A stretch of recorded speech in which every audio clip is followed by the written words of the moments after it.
Продовжуємо співпрацю з незалежним українським медіаресурсом War Against War. Сьогодні War Against War заохочує нас закликати увагу світового суспільства на російський злочин викрадення дітей з України. Putin loves children very much. We will not claim that he eats them, but we all know for a fact that he kisses their bellies. And he kidnaps thousands of them, for which the International Criminal Court issued a warrant to arrest him. Why does he do it? Exploiting children in the interests of anti-democratic regimes is not a novelty for humanity. Just think about the Hitler Youth. That organization, built on a military principle, included children aged just 10 and over. The necessary ideology was hammered into their heads from a young age, making them ready to sacrifice their lives for their leader. Good thing those children did not follow their ruler's example. The Soviet Union didn't fall way behind. At that time, there were many child heroes who put their homeland's interests above their relatives' lives, such as Pavlik Morozov. According to a legend, he sent his father to certain death because he did not respect the regime's ideology.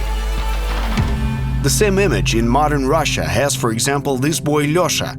According to Russian propagandists, Lyosha ran out into the road every day to see off Russian tanks on their way to kill Ukrainians. Now Lyosha receives presents from the hands of Russian governors. And this is a girl called Anya.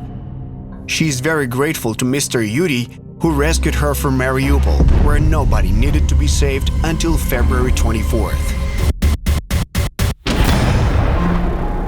But to be fully satisfied, Putin's regime also needs tens of thousands of Ukrainian children. It is known that the Russians first equate children kidnapped from Ukraine's occupied territories with orphans, even though they have actual parents, and then hand them over to government-approved adoptive families or send them to re-education camps. In annexed Crimea and on the territory of Russia, there is a chain of over 40 institutions where ideological re-education takes place. 6,000 identified Ukrainian children have winded up there.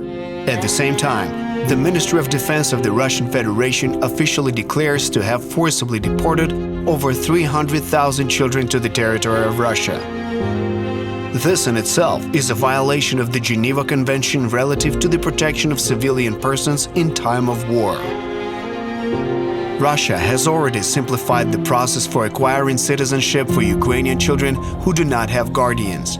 Putin also approved the procedure for renunciation of Ukrainian citizenship and ruled that children under 14 years old in Ukraine's occupied territories are now Russian citizens.